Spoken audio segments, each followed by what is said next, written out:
In 1960, Brazil did something that still sounds impossible. It moved its capital, not to a bigger coastal city, not to a richer port, not to anywhere most people lived. Brazil built a brand new capital almost from nothing, in the middle of the country. No centuries of old streets, no natural harbor, no established skyline, just a huge empty interior, and a plan so bold it looked like science fiction. This is the story of Brasilia, the capital built in the middle of nowhere, and the city that rewired Brazil. For most of Brazil's history, power lived on the coast, first in Salvador, then in Rio de Janeiro. That made sense in an era when empires ruled by ships. The coastline connected Brazil to Europe, trade, and military protection. It was where wealth moved, where people arrived, where politics clustered. But it created a problem that shaped Brazil for centuries. The coast thrived. The interior stayed distant, harder to govern, slower to develop, and easier to forget. Brazil was a giant country, with its center of gravity pressed against the ocean, and Brazilian leaders kept returning to the same question. How do you truly unite a continent-sized nation? The idea of moving the capital inland wasn't random. It was an old dream. In the 1800s, Brazilian thinkers argued that a capital deep inside the territory would be safer from naval attack and would force development away from the coast. The plan even made its way into Brazil's 1891 constitution, which reserved land in the interior for a future federal district. But for decades, it stayed a promise on paper. Moving a capital is expensive. Building one from scratch is insane. And yet, by the 1950s, Brazil was changing fast. Cities were growing. Industry was expanding. Roads were replacing ships as the engine of national life. And then a president arrived who was built for big, audacious projects. Juscelino Kubitschek, known as JK, ran on a slogan that sounded like pure ambition. 50 years of progress in 5. It wasn't just campaign poetry. He wanted to accelerate Brazil into a modern, industrial future, fast. And in his vision, Brasilia wasn't a side project. It was the symbol of that future. A new capital would do more than move government offices. It would pull the country inward. It would force new highways, new cities, new commerce, and new national integration. It would signal that Brazil wasn't just a coastal nation. It was an interior nation, too. But there was a problem. Where exactly do you build a city from nothing? The chosen region was the Central Plateau, in what is now the Federal District. At the time, it was remote. Vast skies, open land, harsh dry seasons, and almost no major urban infrastructure. To many Brazilians, the idea sounded like madness. A capital in the wilderness? Who would live there? How would it function? How could you build it in time? Because time was the next shock. They weren't planning a slow, multi-decade construction. Brasilia was built at a speed that still stuns people today. From the late 1950s to the inauguration in 1960, the city rose in roughly a few years. Not developed. Built.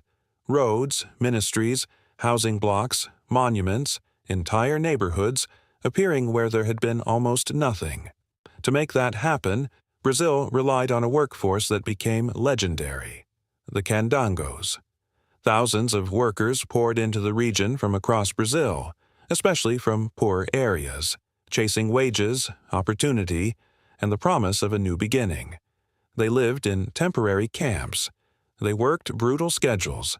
They built in dust and heat. They poured concrete like the future depended on it. And, in a way, it did. Because Brasilia wasn't supposed to feel like an old city. It was designed to look like Brazil's next chapter. The government brought in 2 names that would define the city's identity. Urban planner Lúcio Costa designed the overall layout, and architect Oscar Niemeyer designed many of the iconic buildings that would make Brasilia instantly recognizable. The plan was modernist and symbolic. From above, Brasilia's layout is often described as a plane, or a bird, or cross, depending on who you ask. But the logic was clear. It was a city designed around movement and order, a central axis for government, residential superblocks arranged for living, schools, and daily life, wide avenues for cars, open space, sweeping lines, dramatic curves. This wasn't a capital shaped by centuries of accidents. It was a capital drawn, and the architecture pushed that feeling even further. Niemeyer's buildings looked like sculptures.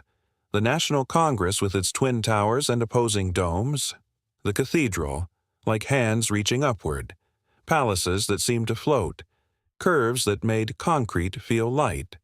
Brasilia looked like a country trying to reinvent itself in real time.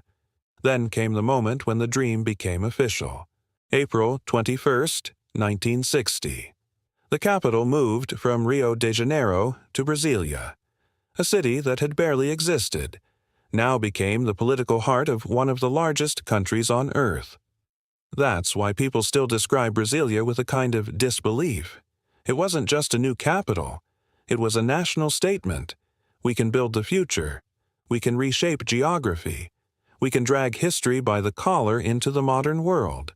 But Brasilia's story isn't just triumph. Because building a capital from scratch creates consequences. Some planned, some not. First, the success.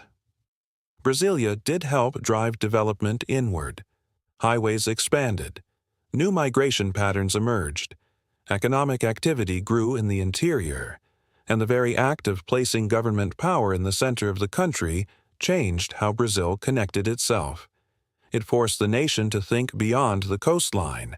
But the city also revealed the limits of utopian design. Brasilia was built for cars.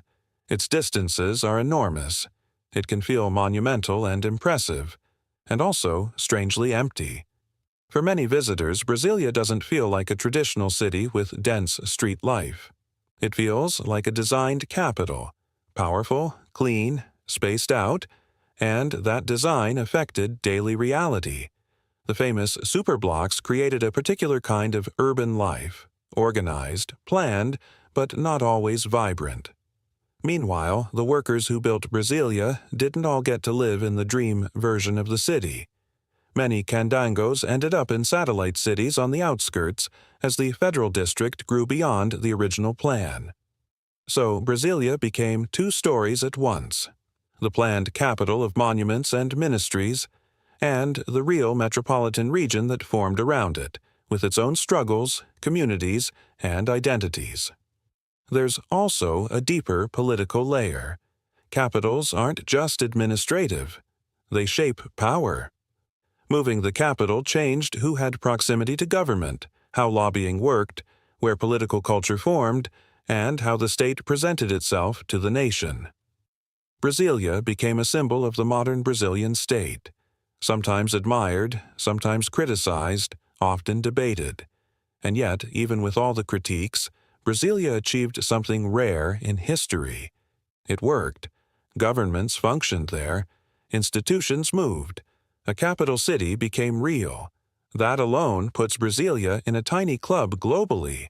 There aren't many examples of nations building a planned capital and actually pulling it off. Washington, D.C., Canberra, New Delhi, and Brasilia, one of the boldest of them all. And what makes Brasilia especially fascinating is how quickly it turned from an idea into reality. It's one thing to talk about national integration. It's another thing to pour it into concrete and highways. Brazil didn't just imagine a new center, it constructed one. So what is Brasilia really? It's an engineering feat, a masterpiece of modernist design, a monument to ambition, and also a reminder that cities are not just lines on paper. They are people, workers, families, commuters, communities. And when a nation builds a capital from nothing, it isn't only building architecture. It's building a new gravity, pulling the country's story in a different direction.